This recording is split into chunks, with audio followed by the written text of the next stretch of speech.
Aí, galera, novamente, professor Jair aqui.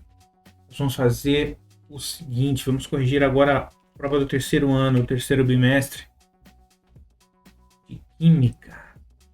Vamos lá. Então, pessoal, mas tem um porém, né?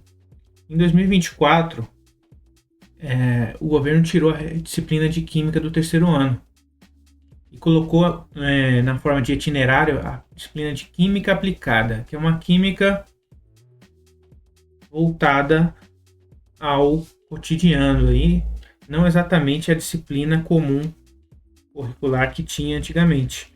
Ela só voltou no próximo ano, em 2025. 2024 não tinha disciplina de química, mas vamos corrigir aí a química aplicada então. Prova, questão número 41. Ela fala o seguinte: leia o texto e responda a questão. A química forense é vital para a justiça, aplicando princípios químicos na investigação de crimes e na análise de evidências como drogas, toxinas e DNA.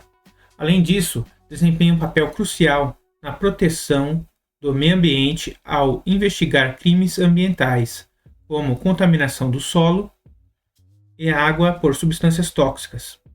Dessa forma, a química forense contribui tanto para a resolução de casos criminais quanto para a preservação ambiental, promovendo a justiça e a sustentabilidade. Eu tenho aqui. A química forense desempenha um papel crucial em diversas áreas de investigação. Qual das seguintes afirmações sobre a aplicação da química forense está correta? Aí nós temos aqui, alternativa A. A química forense é apenas para identificar suspeitos em cenas de crime, não sendo aplicada em outras áreas como na análise de doping. Está correta, ela está errada, né? A química forense ela vai muito além de análise de crime, análise de doping também. Letra B. A análise de substâncias dopantes em amostras de sangue e urina de atletas é uma das aplicações da química forense, ajudando a combater o uso de substâncias proibidas no esporte. Correto. Então, nós temos aqui a alternativa B correta. Vamos ver as outras. A química forense não pode ser utilizada para identificar contaminantes em amostras de solo e água. O próprio enunciado já desmente isso, né? Sendo essa tarefa exclusiva da química ambiental. Não, ela pode ser utilizada para isso também. E não deixa de ser parte também de química ambiental, tá? Tem disciplinas que elas são concorrentes, tem, vamos dizer assim, temas em comum. Por exemplo, a física e a química tem uma disciplina chamada físico-química, justamente por temas concorrentes, né? Só que só um enfoque que é um pouco diferente em cada disciplina. Vamos ver aqui. D. A química forense é só relevante em investigações de homicídios, não tendo aplicações em outros tipos de crimes. Errada também. O papel da química forense é limitado à análise de substâncias ilegais e não inclui a identificação de substâncias legais presentes em quantidades perigosas. Então está errada também.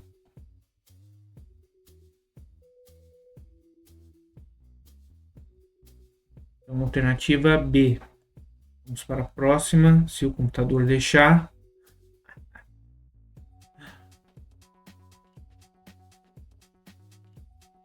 Tempo.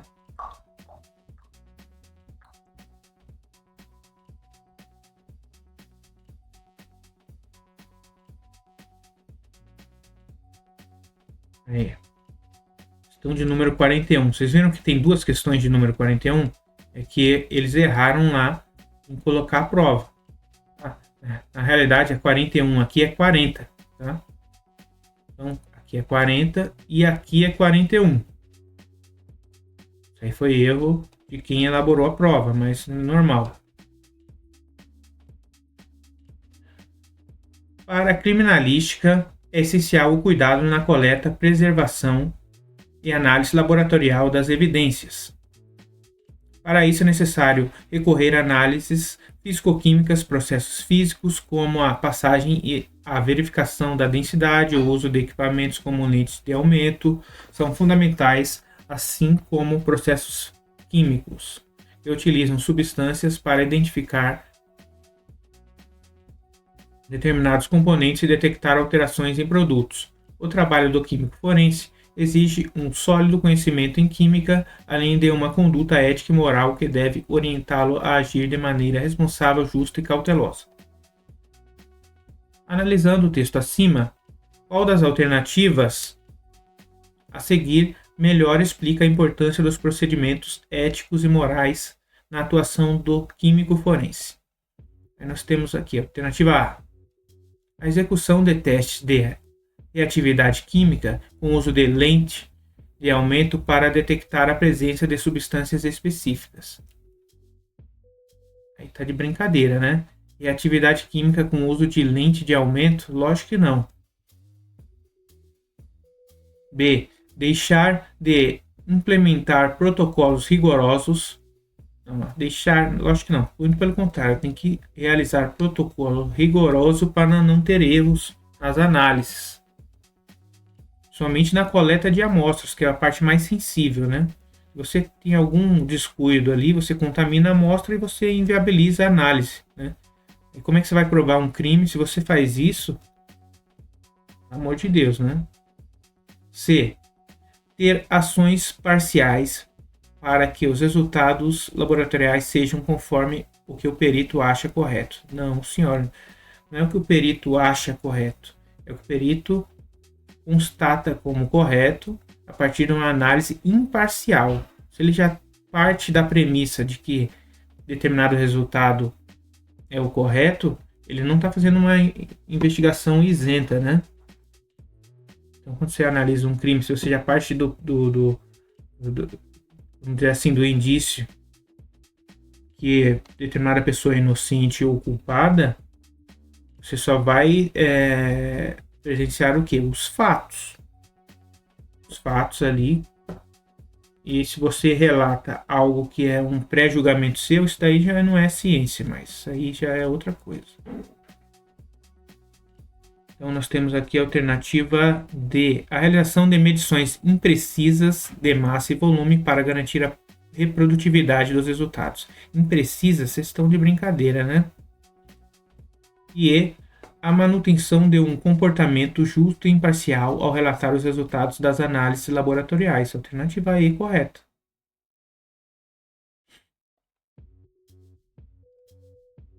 Questão de número 42.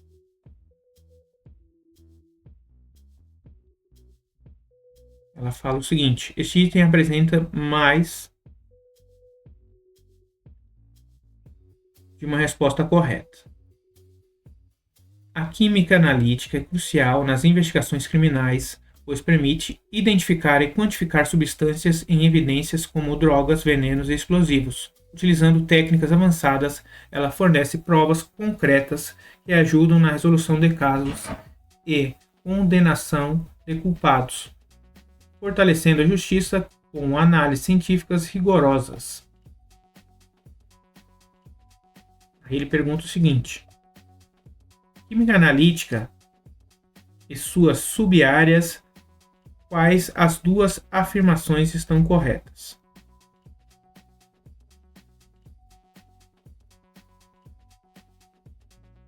Vamos lá, computador. Tempo.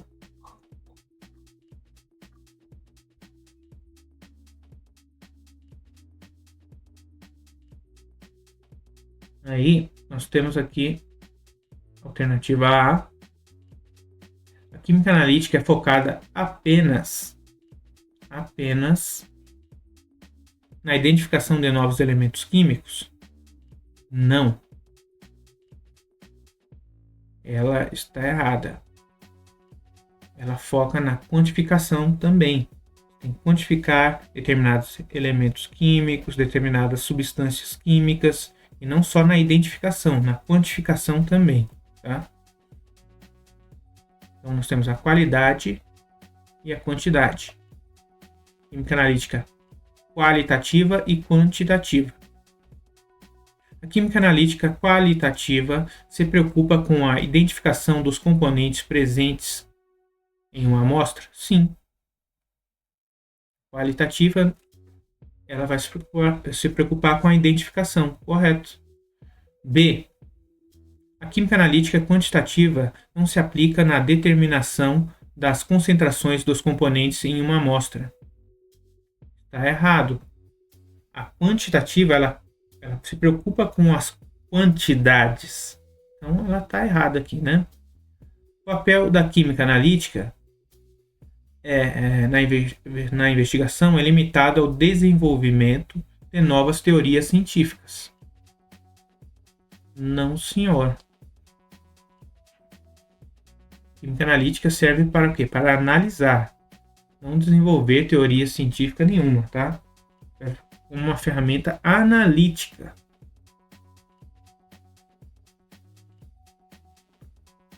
E a química analítica é altamente relevante para investigações criminais, pois permite a análise precisa de evidências forenses. Correto.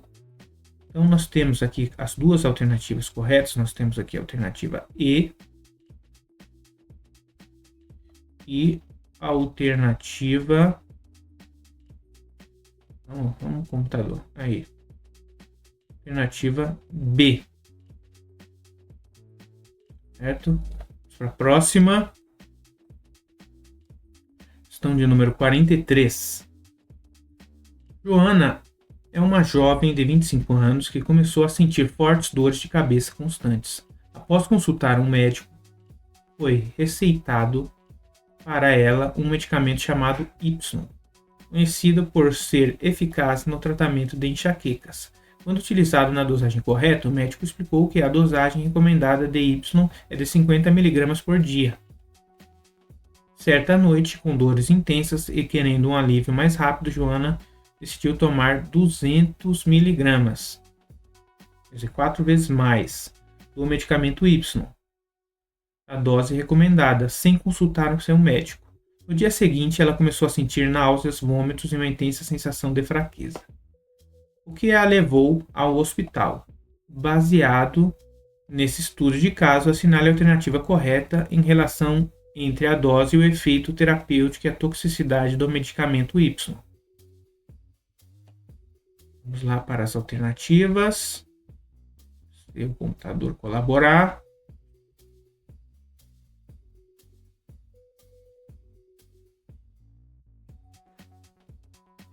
Certo, aqui, ó. Não apresenta efeito terapêutico em nenhuma dose e é sempre considerado tóxico? Não, se ela tivesse utilizado na dosagem correta, teria o efeito terapêutico. É como o Paracelso disse, a diferença entre o remédio e o veneno é a dose. Então, se você toma mais do que o recomendado, aquilo se torna um veneno.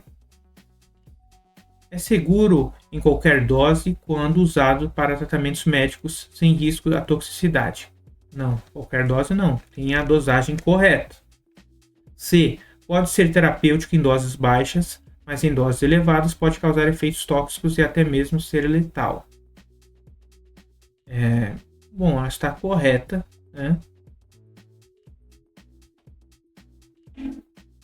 Mas eu acho que se ser letal aqui tem que ser verificado, né? Isso aqui é um medicamento hipotético, né? Medicamento Y. É só para ter a noção disso, mas está correta. Alternativa D. Tem um efeito terapêutico que aumenta proporcionalmente com a dose, sem risco de toxicidade. Não, já viu aí que teve toxicidade. A menina passou mal depois de aumentar a dose. E. É tóxico em doses baixas. Não, ele é benéfico em doses baixas e em doses altas ele é tóxico. Aqui ele inverteu. Então, a alternativa C. Tá? Vamos para a próxima. Questão de número 44. O doping no esporte é a prática de utilizar substâncias proibidas para melhorar o desempenho dos atletas de maneira injusta.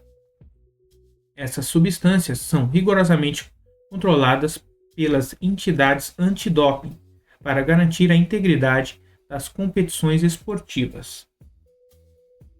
Tem uma lupinha aqui, de olho nos atletas. Aí a pergunta é o seguinte: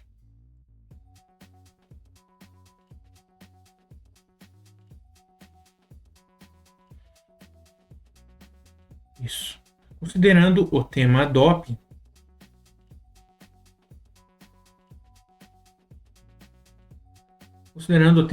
esportivo, analise as seguintes afirmações.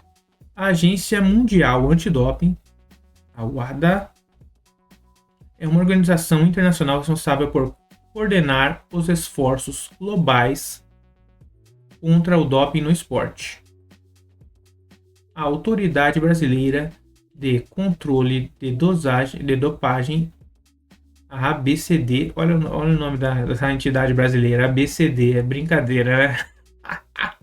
É o órgão responsável por coordenar os esforços antidoping no Brasil. Os esteroides anabolizantes e estimulantes estão entre as substâncias utilizadas no doping.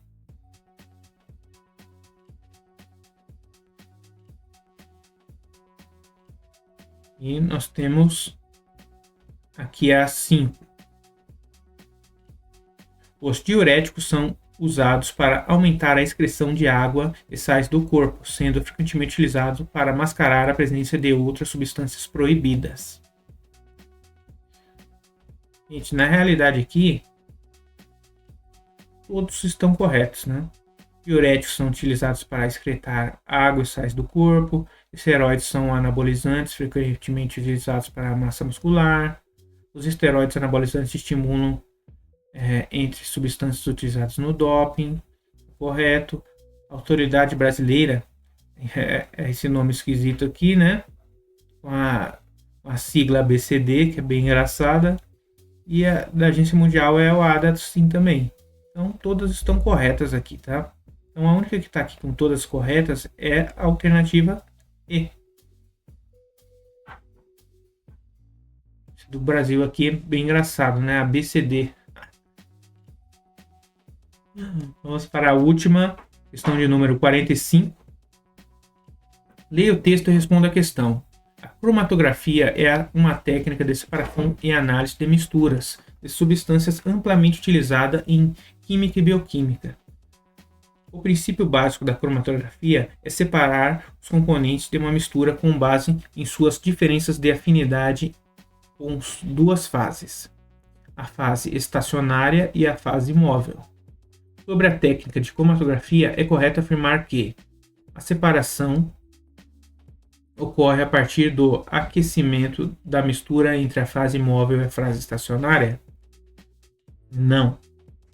A separação ocorre pela movimentação dessas substâncias entre essas fases, né? Uma tem mais facilidade do que a outra e isso consegue separar, porque uma substância vai se locomover, vai passar de um local, de um meio para outro, mais rápido do que a outra substância. Com isso a gente consegue separá-las, né?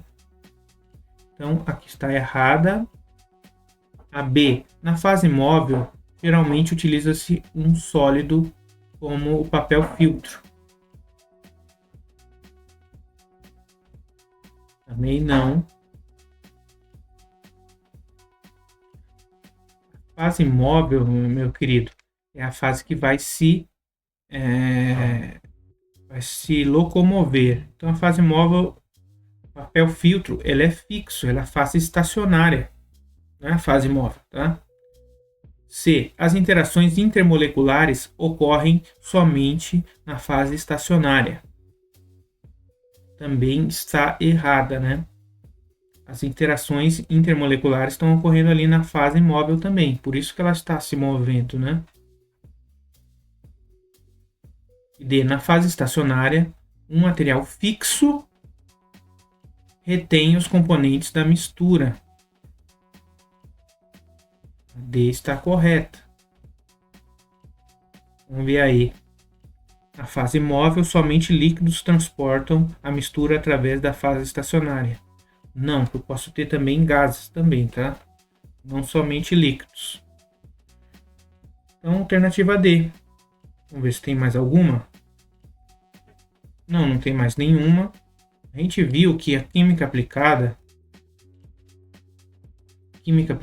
essa disciplina, ela pega o tema da química e relaciona com o cotidiano, né? Com várias áreas aí. No caso aqui, ele falou um pouquinho sobre química forense, né? Um pouquinho não, bastante, né? Sobre química forense. Ele não se aprofundou, mas ele deu uma ideia de como a química é aplicada no cotidiano, né? Química forense é uma das aplicações, por isso que essa matéria foi colocada no itinerário, né?